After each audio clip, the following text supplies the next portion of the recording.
Baik, rekan-rekan semua, kita masuk kepada aspek pertama yang akan dibahas dalam studi kelayakan bisnis, yakni aspek pasar.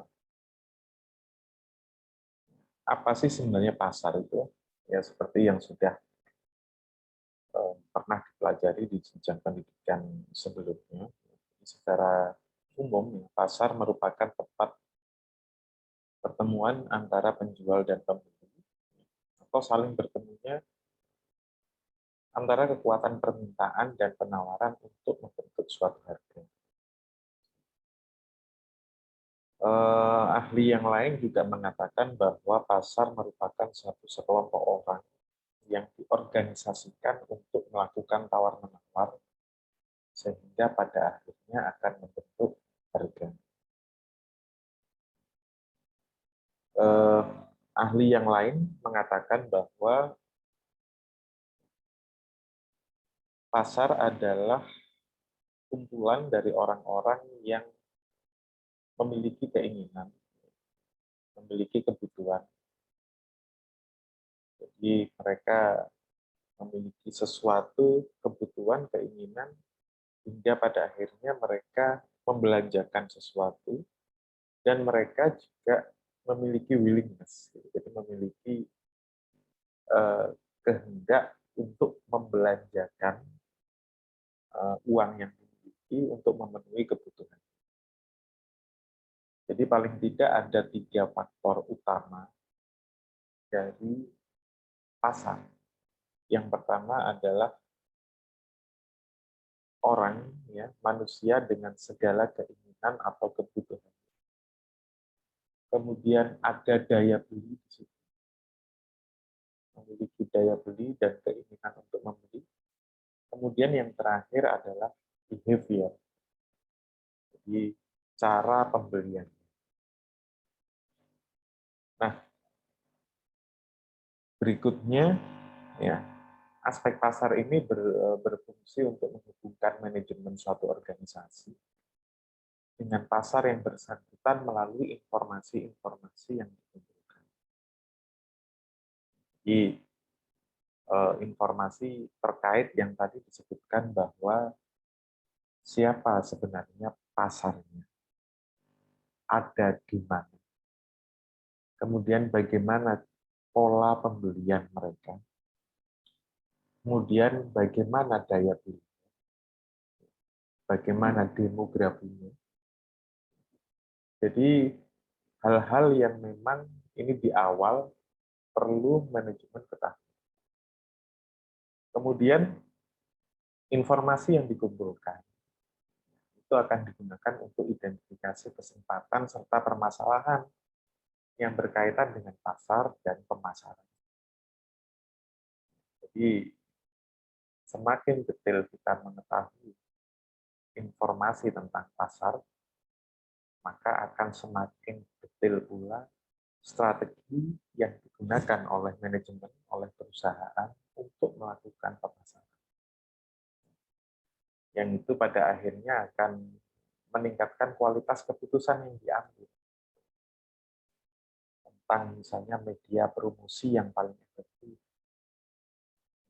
Misalnya pasar kita, katakanlah kita ingin melakukan pemasaran untuk produk kita, misalnya kita punya acara seminar, kemudian siapa yang ditargetkan menjadi peserta, posisinya ada di mana, berapa usianya, dan bagaimana biasanya mereka mendapatkan informasi.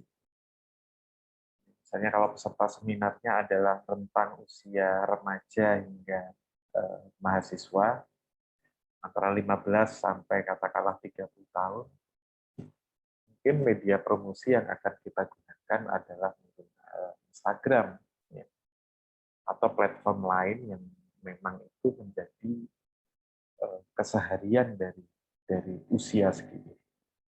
Beda lagi kalau target marketnya adalah usia 50 ke atas, ya, maka platform apa yang paling tepat untuk memasarkan produk itu. Nah, itu yang dimaksud dengan meningkatkan kualitas keputusan yang akan diambil. Ya, itu harus dilandasi oleh data.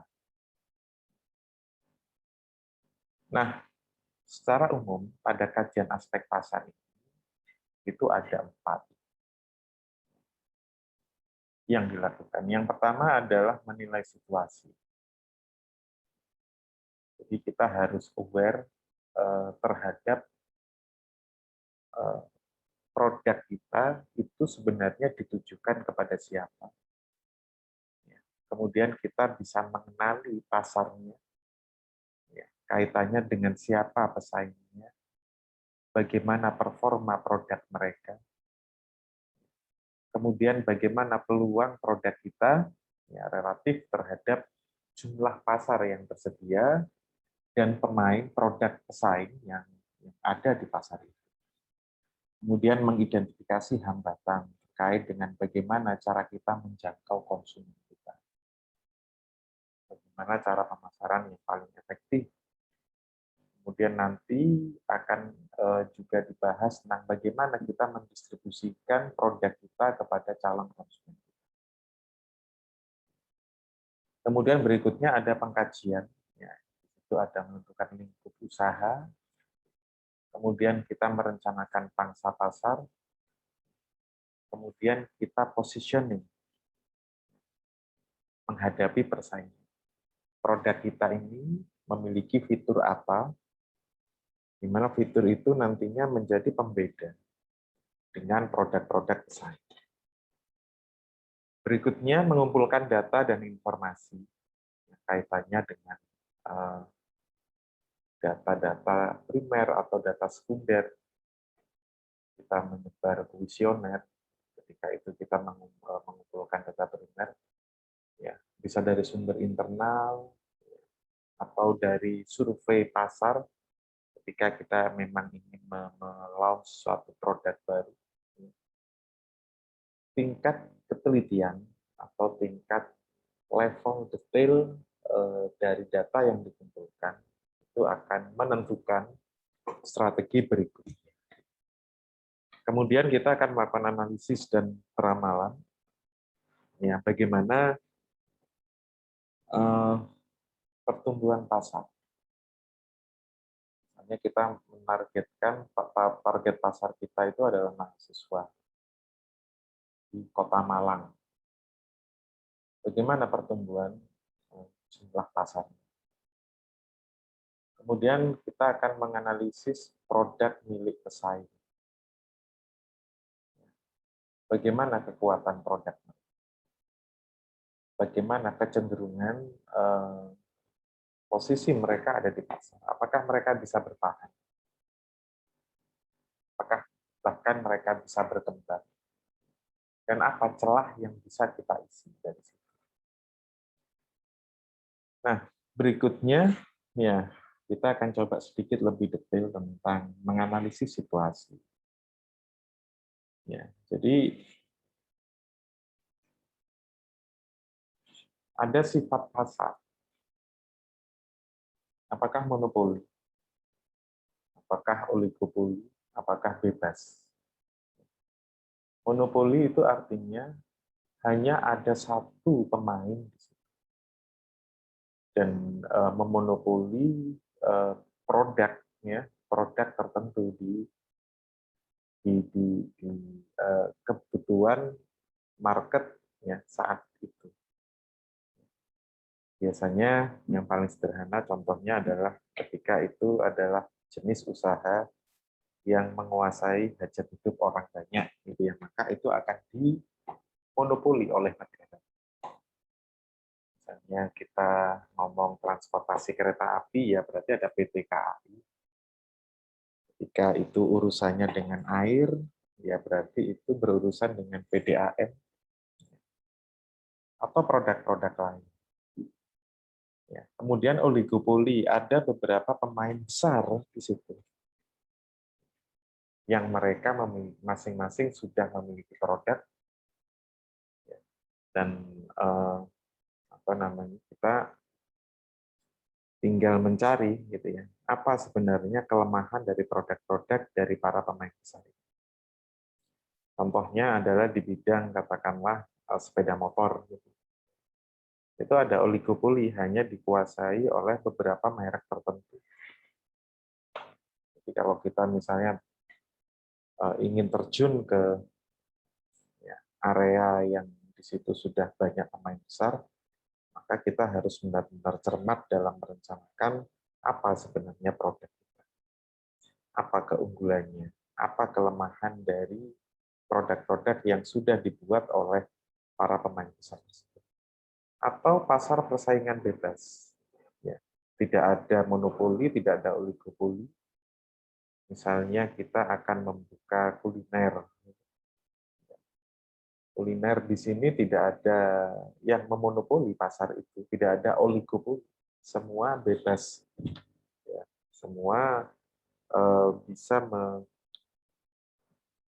melaunch produk mereka sendiri, ya, dan kemudian di situ terjadi persaingan antar produsen. Gitu. Kemudian jumlah produsen yang telah ada dan perkiraan penambahan dalam konteks produsen. Produk atau usaha yang ingin kita lempar ke pasar ini, itu pesaingnya berapa? Dan bagaimana kecenderungan ke depannya? Apakah akan semakin banyak atau market sudah mulai jenuh dengan produk yang sejenis ini? Dan perkiraan penambahannya. Penambahan artinya ke depannya ini apakah masih banyak kompetitor ya yang akan masuk ke ceruk pasar atau produk yang kita tawarkan. Kemudian besarnya permintaan pasar saat ini dan potensi pertumbuhan. Kita tahu pasar kita siapa, bagaimana pertumbuhan. Apakah semakin banyak atau stagnan, ya, atau semakin sedikit, semakin mahal. Jadi misalnya produk kita tadi sempat saya sebutkan adalah untuk mahasiswa, ya kita harus tahu dengan detail berapa jumlah mahasiswanya. Ya, dari situ kita akan targetkan misalnya jumlah mahasiswanya adalah kita anggap adalah 1 juta mahasiswa di Kota Malang. Kita cukup menargetkan misalnya 10% dari 1 juta. Ya, kemudian pangsa pasar, potensi, dan pertumbuhan. Jadi permintaan, mohon maaf, yang barusan saya jelaskan adalah pangsa pasar. Dan sebelumnya permintaan pasar itu berarti kita sudah harus tahu bagaimana caranya untuk mengetahui permintaan. Lakunya berapa sih produk pesaing? Omsetnya kira-kira perkiraannya berapa? Apakah mereka survive dengan harga segitu? Jumlah permintaan mereka stagnan, konstan, atau cenderung? Itu adalah beberapa hal yang harus kita riset di awal. Kemudian perilaku konsumen. Cara konsumen ini membeli produk.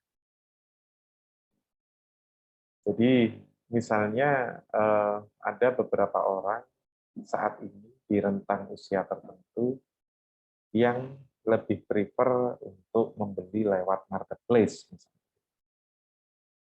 Atau beberapa orang ya kaitannya sih dengan produk ya yang ingin dilempar itu lebih condong membeli secara langsung. Ya. Jadi itu adalah cara pembelian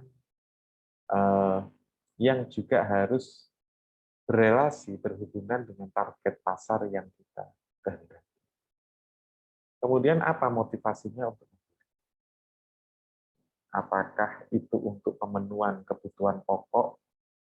Ya, jadi misalnya produk kita adalah salah satu kebutuhan pokok. Jadi misalnya kita berjualan makanan. Makanan kan salah satu kebutuhan pokok. Apa sebenarnya motivasi mereka untuk membeli? Atau produk kita misalnya hanyalah produk tersier.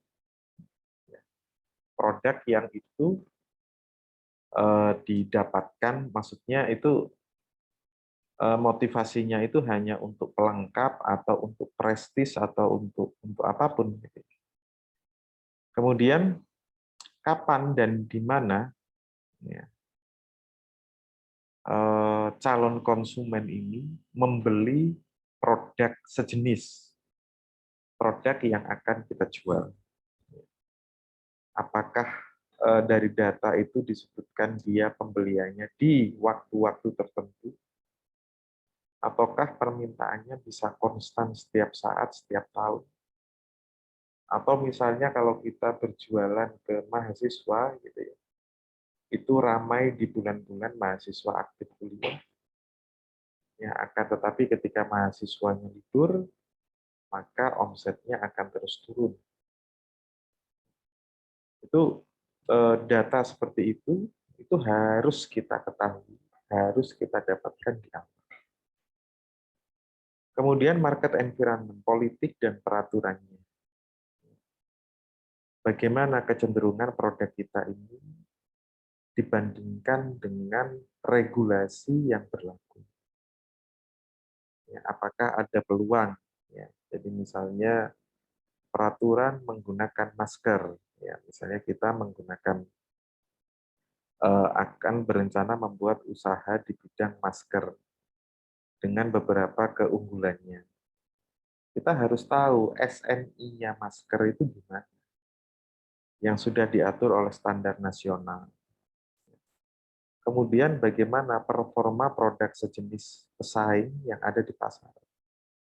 Ya, dari situ, dari peraturan, kemudian dari sistem politik, kita akan tahu sebenarnya prospek enggak sih produk kita ini ke depan. Kemudian sosial dan ekonomi, bagaimana daya beli masyarakat, target market kita. Bagaimana kondisi masyarakat saat ini. Misalnya kita baru saja terkena pandemi. Apakah daya beli mereka sudah mulai pulih?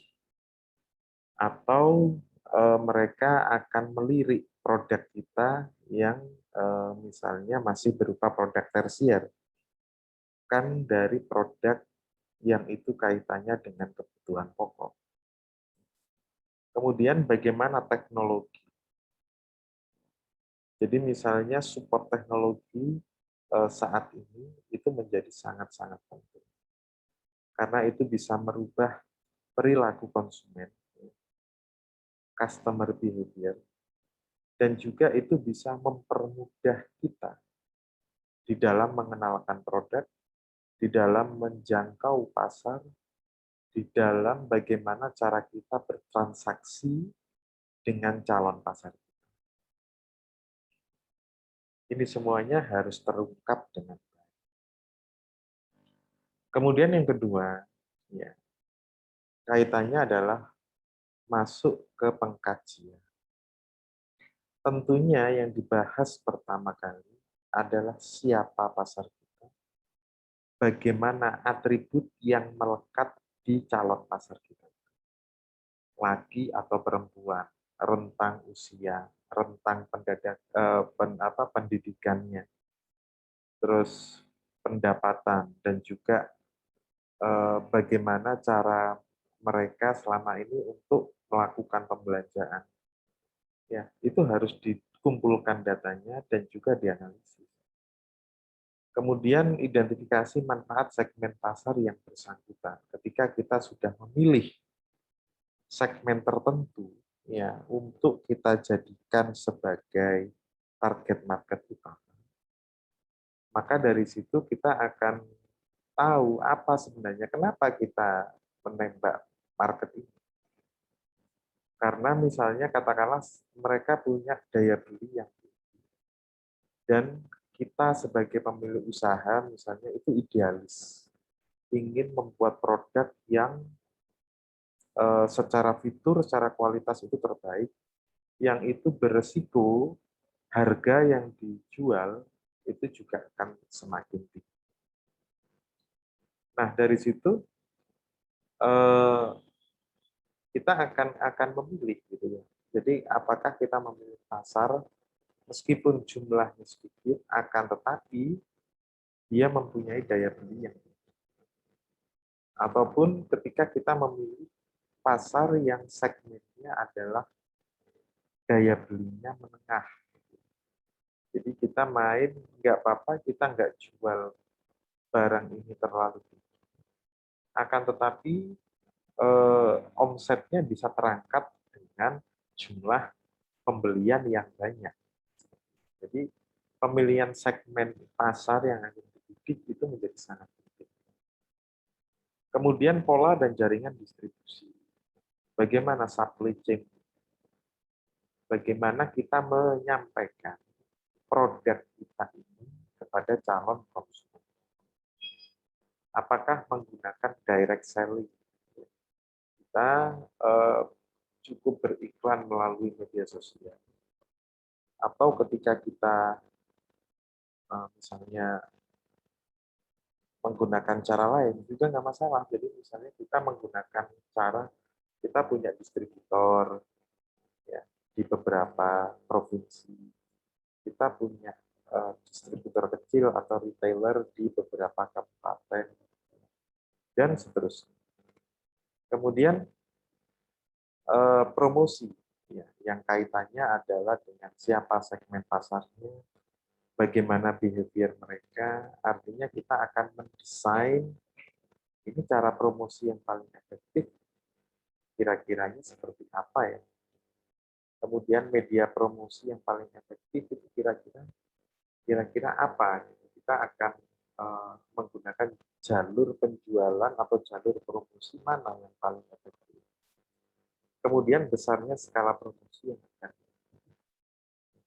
Setelah kita tahu medianya, kita akan menentukan scope. Ya, scope di sini berarti apakah kita misalnya mau lokal dulu. Jadi misalnya kita berjualan kuliner gitu, kita akan memasarkan di pertama kali adalah di mahasiswa universitas tertentu. Gitu. Baru kemudian sambil jalan memperbaiki sistemnya, kita kembangkan juga strategi promosi karena kita memang ingin menyasar produk, menyasar apa namanya market yang lebih luas. Kemudian, nah ini adalah cara-cara yang digunakan dalam pengumpulan data. Yang pertama kita lihat sumber datanya, apakah itu catatan internal. Jika memang ini adalah perusahaan yang sudah berjalan, kita akan mendapatkan feedback dari konsumen kita tentang performa produk kita yang ada di pasar. Bagaimana kesan mereka terhadap produk kita, bagaimana harganya. Ya, kemudian dari laporan-laporan yang ada di supply chain perusahaan kita. Dari distributor mereka punya pencatatan harian, kira-kira produk yang paling laku itu apa, berapa omset, berapa jumlah permintaan. Kemudian berikutnya adalah umpan balik dari kegiatan pemasaran. Kegiatan pemasaran ini kita akan menemukan banyak informasi atau banyak data terkait dengan bagaimana sebenarnya performa produk kita di pasar. Ya. Kemudian kita juga bisa memanfaatkan sumber yang eksternal. Yang itu artinya ada dua hal ya. Jadi misalnya kalau kita sekarang konteksnya ada di sini, karena kita belum usaha yang akan kita usulkan untuk dirintis atau dibangun, itu masih belum memiliki produk yang bisa dijual sehingga kita bisa melakukan customer relationship management. Nah, kalau kita mulai dari awal gimana? Ya berarti kita mengambil data primer, kita melakukan survei, kita melakukan penelitian, kita melakukan eksperimen. Kemudian ketika itu adalah data sekunder yang dibutuhkan, ya kita bisa mencari data dari pemerintah. Misalnya yang official adalah data dari BPS, misalnya. Atau data dari asosiasi bisnis yang terkait. Sekarang di setiap jenis usaha atau jenis bisnis, itu mereka memiliki asosiasi sendiri-sendiri. Di mana asosiasi inilah yang nantinya akan memiliki data-data spesifik terkait produk yang memang kemudian eh, kita mengambil dari sumber-sumber yang lain, dari studi, dari sensus, ya kemudian dari beberapa buku segala macam, intinya kita mengumpulkan informasi yang tersebar di beberapa sumber itu. Nah kemudian dari konteks yang nomor 3 ini tentunya kita akan melihat kualitas data. Karena data yang dikumpulkan itu dijadikan dasar pengambilan keputusan ketika memang data itu tidak akurat atau kurang lebih maksudnya tidak didapatkan dengan metodologi yang benar, ya. Jadi surveinya misalnya hanya 1 orang atau 2 orang, tidak ada uji kecukupan data, tidak ada uji validitas. Jadi makanya data itu menjadi jadi berbahaya malahan kalau itu dilanjutkan ke fase berikutnya. Kemudian berikutnya kapan ini dikumpulkan? Ini kaitannya apakah data ini masih relevan. Kita membuka usaha tahun 2020 atau 2021, ternyata ada data, tapi datanya tahun 97. Sudah 20 tahun lebih yang lalu. Nah, maka ketika datanya seperti itu, berarti kita harus mengumpulkan data kembali, gitu ya. Dan nantinya harapannya adalah data yang kita ambil itu benar-benar bisa mewakili sistem, mewakili pasar. Kemudian beberapa klasifikasi yang digunakan. Jadi artinya apakah si data ini nantinya ketika dia sudah terkumpul itu bisa menceritakan banyak hal terkait dengan klasifikasi yang digunakan. Ya, berikut adalah gambaran tentang survei pasar. Jadi survei itu memiliki langkah-langkah. Yang pertama menentukan sasaran yang menjadi objek. Siapa yang akan kita survei? Tentunya idealnya adalah sampel dari populasi target market kita. Kalau target market kita adalah mahasiswa, berarti yang kita survei paling tidak ya mahasiswa. Jangan misalnya target market kita adalah mahasiswa, tapi kita malah melakukan penggalian data survei kepada dosen-dosen yang rentang usianya relatif sudah bekerja. Kemudian memilih skema sampling dan ukuran. Ya, berapa jumlah populasi? Semakin besar jumlah populasi, maka kita akan semakin banyak menggunakan sampling. Dan teknik apa yang digunakan dalam sampling? Itu menjadi sangat penting. Kemudian menyiapkan pertanyaan lebih dulu. Entah itu pertanyaan terbuka yang sifatnya lebih ke arah wawancara, ataupun menerima pertanyaan tertutup yang itu sifatnya misalnya pilihan ganda dan sebagainya. Itu harus benar-benar disesuaikan dengan kebutuhan dari market, kebutuhan data kepada siapa kita. Kemudian menerima dan menyaring jawaban dari responden.